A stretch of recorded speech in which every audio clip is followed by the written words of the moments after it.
সুপ্রিয় শিক্ষার্থীবৃন্দ, আসসালামু আলাইকুম। আমি Md.Razaul Karim মানিক, প্রভাষক হিসাব বিজ্ঞান, Monmothpur ideal degree college, Parbatipur, Dinajpur. আশা করি তোমরা সবাই ভালো আছো। আজকের হিসাব বিজ্ঞান দ্বিতীয় পত্রের অনলাইন ক্লাসে তোমাদেরকে শুভেচ্ছা ও অভিনন্দন। আজকের অধ্যায় শেয়ার ইস্যু, অধ্যায় নম্বর হচ্ছে ৪র্থ। এই অধ্যায় থেকে আমরা আজকে কিভাবে এই অধ্যায়ের অঙ্কগুলো করব, সেই অঙ্কগুলোর প্রয়োজনীয় সূত্রাবলী, সেগুলো আজকে আমি আলোচনা করব। তোমরা বোর্ডের দিকে তাকালে দেখতে পাবে এই অধ্যায়ের প্রয়োজনীয় সূত্রগুলো আমি বোর্ডে লিখেছি। সেগুলো তোমরা খুব মনোযোগের সহিত দেখবে এবং শুনবে। যদি মনোযোগের সহিত সূত্রগুলো দেখো, তাহলে এই অধ্যায়ের যে অঙ্কগুলো আছে সেগুলো করতে তোমাদের খুব সহজ হবে। তো আমরা সময় লস না করে আমরা আসি বোর্ডের দিকে। আজকে এই অধ্যায়ের হচ্ছে যৌথ মূলধনী কোম্পানির মূলধনের অঙ্ক করিবার নিয়মাবলী, অর্থাৎ যৌথ মূলধনী কোম্পানির অঙ্ক আমরা কিভাবে করব। আমরা সংক্ষিপ্তভাবে একে বলতে পারি শেয়ার ইস্যু অধ্যায়। শেয়ার ইস্যু অধ্যায়ের অঙ্ক আমরা কিভাবে করব। এই অঙ্ক করতে গেলে আমাদের কতিপয় নিয়মের দরকার। আচ্ছা, এই অধ্যায়ের অঙ্কগুলোকে 3টি ভাগে ভাগ করা হয়েছে। একটা হচ্ছে সমহার, একটা হচ্ছে অধিহার, একটা হচ্ছে অবহার। আমরা তিনটা ছকে আমরা বোর্ডে লিখেছি। তিনটা থেকে আমি তিনটা থেকে তাফাতটা আমি যে তিনটার মধ্যে যে তারতম্য রয়েছে সেটা আমি বোঝার চেষ্টা করব। ঠিক আছে? তো ওকে, তোমরা একটু বোর্ডের দিকে তাকাও। আমি লিখেছি সমহার একটা ছক, তারপরে লিখেছি অধিহার, তারপরে লিখেছি অবহার। সমহার অর্থে সমান। সমহার শব্দের অর্থ হচ্ছে সমান, অর্থাৎ যে টাকাটা আমাদের শেয়ার, যে আবেদনের টাকাটা থাকবে, জমাকৃত আবেদনের শেয়ার সংখ্যা থাকবে, সেটা কি হবে? সমান হবে। একটু বোর্ডের দিকে এক তাকাই, আমরা লিখে জিনিসটা বুঝি যে 10 টাকার শেয়ার যদি আমাদের 10 টাকার শেয়ার যদি 10 টাকায় বিক্রি হয়, 10 টাকার শেয়ার যদি 10 টাকায় বিক্রি হয়, তাহলে সেটা হবে সমহার। অর্থাৎ আমরা 10 টাকার জিনিসটা 10 টাকায় বিক্রি করব, তাহলে সেটা কি হবে? সমহার। প্রিয় শিক্ষার্থীবৃন্দ, এই যে সমহার আছে, এই সমহারের মধ্যে আমাদের 3টা জাবেদা। সবসময় আমাদের জাবেদা লাগবে 2টা, কিন্তু একটা সময় আবার একটা জাবেদা বেশি হবে। সেটা কখন হবে সেটা আমি ব্যাখ্যা দিব। প্রথমে আমরা তাকাই 1 নম্বর আবেদনের ক্ষেত্রে। আমাদের যখন শেয়ার আবেদন করব, আবেদনের ক্ষেত্রে জাবেদা লাগবে আমাদেরকে ব্যাংক হিসাব ডেবিট হবে, শেয়ার আবেদন হিসাব ক্রেডিট হবে। প্রিয় শিক্ষার্থীদের, এটি 1 নম্বর জাবেদা। এই জাবেদাটা আমাদের সব সময় লিখতে হবে। ঠিক আছে? তাহলে আবেদনের ক্ষেত্রে জাবেদা হলো ব্যাংক হিসাব ডেবিট, শেয়ার আবেদন হিসাব ক্রেডিট। অর্থাৎ আবেদনের যে টাকাটা পাবো সেটা আমরা এই জাবেদায় এন্ট্রি করব। ওকে, এখন আমরা 2 নম্বর জাবেদায় যাই। জমাকৃত আবেদনের শেয়ার সংখ্যা ইস্যুকৃত শেয়ারের সমান হলে। আমি প্রথমে এই কথাটা বলেছি যে জমাকৃত আবেদনের শেয়ার সংখ্যা যদি ইস্যুকৃত শেয়ার সংখ্যার সমান হয়, দুটা যদি সমান হয়ে যায়, তখন আমরা এই জাবেদাটা ব্যবহার করব শেয়ার আবেদন হিসাব ডেবিট, শেয়ার মূলধন হিসাব ক্রেডিট। এখানে ঠিক আছে, শেয়ার আবেদন হিসাব ডেবিট, শেয়ার মূলধন হিসাব ক্রেডিট। সমহারের ক্ষেত্রে আর কোনো জাবেদা লিখতে হবে না। সমহারের অঙ্ক যদি হয়ে থাকে, তাহলে আমাদের শেয়ার আবেদন এবং শেয়ার মূলধন আমাদের লিখলেই অঙ্কটা হয়ে যাবে। 3 নম্বর জাবেদাটা আমরা কখন লিখব, এটা একটা প্রশ্ন আছে। 3 নম্বর জাবেদাটা আমরা এই সময় লিখব যখন আমাদের অতিরিক্ত কথা বলা থাকবে, অর্থাৎ টাকা ব্যাংকে ফেরত দেওয়া হবে। অতিরিক্ত আবেদনের টাকা যদি সংশ্লিষ্ট সম্পূর্ণ টাকাটা ফেরত দেওয়া হয়, অঙ্কে যদি বলা থাকে যে অতিরিক্ত আবেদনের টাকার সম্পূর্ণ টাকাটা ফেরত দেওয়া হয়েছে, যদি ফেরত দেওয়া হয় তখনই শুধুমাত্র 3 নম্বর জাবেদাটা আমাদের লিখতে হবে। ওকে, যদি এটা তোমরা খেয়াল করো, যদি ফেরত দেওয়ার কথা বলা না থাকে, তাহলে আমাদের অঙ্ক কিন্তু এখান থেকে শেষ করে দিতে হবে 1 এবং 2 নম্বর জাবেদায়। তাহলে আমরা 3 নম্বর জাবেদা কখন লিখব? যখন অতিরিক্ত আবেদনের টাকা ফেরত দেওয়া হবে। অতিরিক্ত আবেদনের টাকা ফেরত দিলে আমরা 3 নম্বর জাবেদা প্রয়োগ করব। এখানে আবার একটা ব্যাপার আছে, 3 নম্বর জাবেদাটা আমরা শুধুমাত্র আমরা ইচ্ছা করলে শেয়ার মূলধন না করে আলাদা করে 2বার লিখতে পারবো। অর্থাৎ শেয়ার আবেদন হিসাব ডেবিট, আমরা ব্যাংক হিসাব ক্রেডিটও লিখে জাবেদাটা সম্পূর্ণ করতে পারবো। কিন্তু ছেলেমেয়ের সুবিধা হবে এটা, যাতে একই আবেদন দেখায়, শেয়ার আবেদন মূলধন সব ঠিক থাকলো, আমাদের ফেরতের কারণে একটা জাবেদা বেশি হলো, সেটা হচ্ছে ব্যাংক। যখন আমরা 3 নম্বর জাবেদাটা লিখব, তখন কিন্তু আমাদের 2 নম্বর আবার বাদ যাবে। 3 নম্বর জাবেদা লিখবো তখন আমাদের 2 নম্বর, অর্থাৎ সবসময় কয়টা জাবেদা হবে? 2টা জাবেদা হবে। শিক্ষার্থীদের খেয়াল করো, যখন আমি 2 নম্বর জাবেদা লিখবো তখন কিন্তু 3 নম্বর জাবেদা হবে না। 3 নম্বর জাবেদা যদি প্রয়োগ করি, যদি ফেরত থাকে তাহলে 3 নম্বর জাবেদা প্রয়োগ করব, যখন ফেরত থাকবে তখন প্রয়োগ করতে, যখন ফেরতের জাবেদা আসবে তখন আমি সম্পূর্ণ এই জাবেদা লিখবো, কারণ এটার সঙ্গে আবেদন আছে, এখানে মূলধন আছে, এখানে আবেদন আছে, মূলধন আছে, শুধুমাত্র ফেরত হওয়ার কারণে হলো আমাদের ব্যাংকের জাবেদাটা বেশি। তাহলে আমাদের এই 3টা জাবেদা আমরা পেলাম, এটা আমরা কার ক্ষেত্রে? সমহারের ক্ষেত্রে। এবার আসবো আমরা অধিহার। অধিহার কেমন হবে? অধিহার 10 টাকার জিনিস আছে আমাদের, 10 টাকার জিনিস আমাদের যদি আবেদনের শেয়ার সংখ্যা বেশি হয়, 10 টাকার জায়গায় যদি আমাদের 12 টাকা বিক্রি করি, কয় টাকা বিক্রি করি? 12 টাকা বিক্রি করি। 12 টাকা বিক্রি করলে কয় টাকা বেশি হলো? 2 টাকা। এই অর্থাৎ 12 বিয়োগ 10 2, এই 2 টাকা হলো অধিহার। এই 2 টাকা হলো আমাদের অধিহার। অর্থাৎ অধিহার তাহলে বোঝা যাচ্ছে যে বেশি হবে। তাহলে 10 টাকার জিনিস 100 টাকার যদি থাকে 102 টাকা হবে। আবার অনেক সময় দেওয়া থাকবে পার্সেন্টেজ দেওয়া থাকবে, আমরা এটা একটু খেয়াল করি।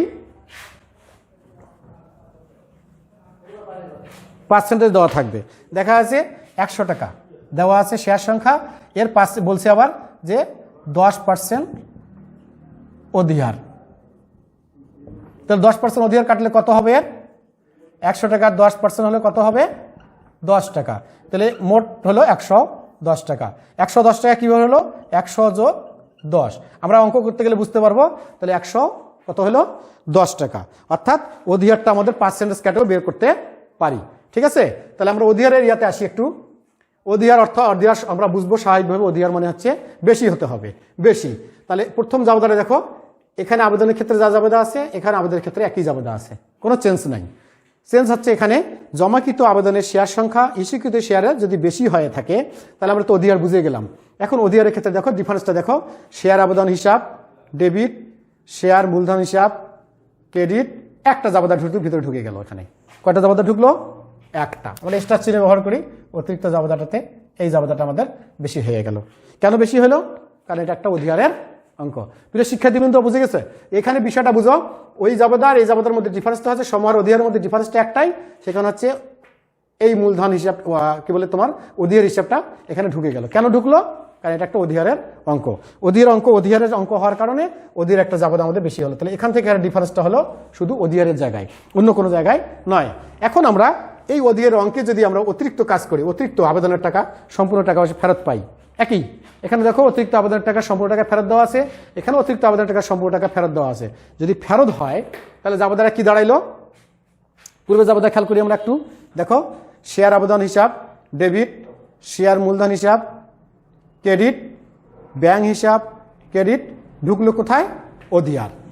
কি ঢুকলো? অধিহার। এই অধিহারটা ঢুকার কারণটা কি? অধিহার হচ্ছে এটা আমাদের অধিহারের অঙ্ক, যার জন্য এখানে অধিহার। অধিহার আমরা কখন বুঝবো? যখন শেয়ার সংখ্যা বেশি হবে। তাহলে সেই 10 টাকার জিনিস 20 টাকা 12 টাকা বিক্রি করি, তাহলে আমাদের 2 টাকা হলো অধিহার। 100 টাকার জিনিস আমরা 110 টাকা বিক্রি করি, তাহলে হবে 10 টাকা অধিহার। তাহলে এখানে আমাদের জিনিসটা আসলো, এখানে ডিফারেন্সটা হচ্ছে আবারও ঘুরে ফিরে একই। যখন আমরা 1 নম্বর জাবেদা লিখবো, যখন ফেরত আসবে, এই যে ফেরত আসছে, তার মানে আমাদের ব্যাংক আসবে, অর্থাৎ ফেরত আসলেই ব্যাংক আসবে। শিক্ষার্থীদের খেয়াল করো, ফেরত আসলে কি আসতেছে? ব্যাংক আসতেছে। এখন আমি 3 নম্বর জাবেদা যদি লিখি তাহলে আমি তখন 2 নম্বর জাবেদা আর লিখতে পারবো না, তখন আমার লেখার প্রয়োজনও নাই, কারণ এই জাবেদা একই। এটা হচ্ছে শুধু ফেরত দেওয়ার ক্ষেত্রে, যখন ফেরত দেওয়ার সঙ্গে আমরা অর্থাৎ ফেরত সহ আমরা পুরো জাবেদাটা একসঙ্গে লিখেছি, এটা ঠিক আছে। এটা গেল তোমাদের অধিহারের ক্ষেত্রে। এবার আসি আমরা অবহারের ক্ষেত্রে। অবহার মানে কি হলো? তাহলে কম। এখন দেখো কম কেমন করে হবে?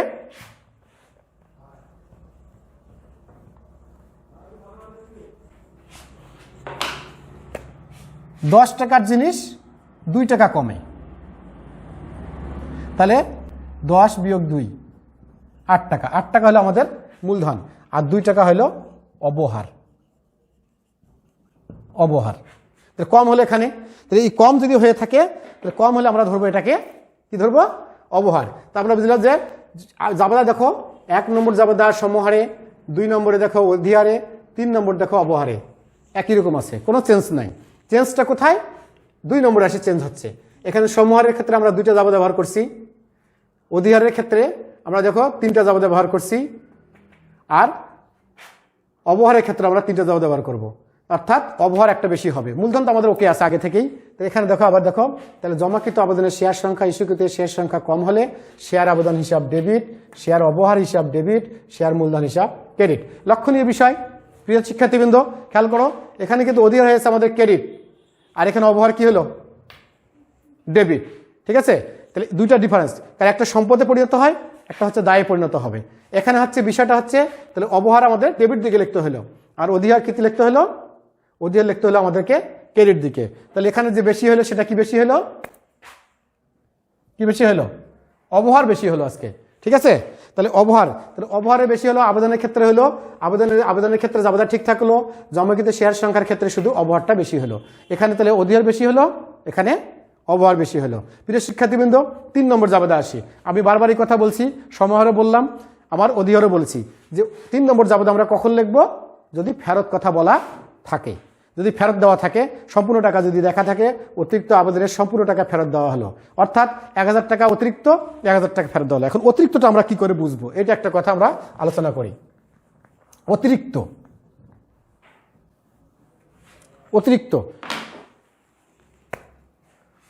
5000 টাকার মধ্যে 4000 টাকা বন্টন করা হয়েছে, তাহলে থাকলো কত? 1000। এই 1000টা হলো আমাদের অতিরিক্ত, অর্থাৎ আমরা এখানে বুঝবো অতিরিক্ত। এখন এই বিষয়টা হচ্ছে, যখনই অতিরিক্ত আবেদনের টাকাটা আমরা পাবো, তখন আমরা কোথায় লিখবো? এই 3 নম্বর জাবেদা প্রয়োগ করব। আর যখনই 3 নম্বর জাবেদা লিখবো, তখন কি 2 নম্বর জাবেদা বন্ধ হয়ে যাবে, আর লিখবো না। এটি হচ্ছে আমাদের আজকে সারমর্ম। এই অঙ্কের আলোকে, এই সূত্রের আলোকে আগামী ক্লাসে আমি শেয়ার ইস্যু অধ্যায় হইতে সমহারের অঙ্ক করাবো। অর্থাৎ আমি 3টা অঙ্ক করাবো, একটা সমহার, একটা হচ্ছে অধিহার, একটা হচ্ছে অবহার। তা আমরা প্রথম যে ক্লাসটা নিব সেটা আমরা সমহারের ক্ষেত্রে নিব। তোমরা বাসায় যে তোমাদের বই আছে, টেক্সট বই আছে, সেই বই খুলে সমহারের যে উদাহরণগুলো আছে সেগুলো যদি তোমরা একটু ভালো করে দেখো, তাহলে তোমরা বুঝতে পারবে এই ছকের সাথে জাবেদার কি মিল রয়েছে। আর ওই উদাহরণগুলো দেখে আসলে পরে যে ভিডিও ক্লাসটা হবে, ক্লাস নম্বর হবে, লেকচার নম্বর হবে 08, অর্থাৎ 8 নম্বর লেকচার। এই 8 নম্বর লেকচারে তোমরা সময়ের অঙ্ক পেয়ে যাবে। এই সময়ের অঙ্ক পাইতে গেলে তোমাদেরকে অবশ্যই তোমাদের বই খুলে দেখতে হবে। সবাইকে বই খুলে দেখবে, সময়ের উদাহরণগুলো দেখবে। এই আশাবাদ ব্যক্ত করে সবারই সুস্থতা কামনা করে আজকের ক্লাস এখানেই সমাপ্ত করছি।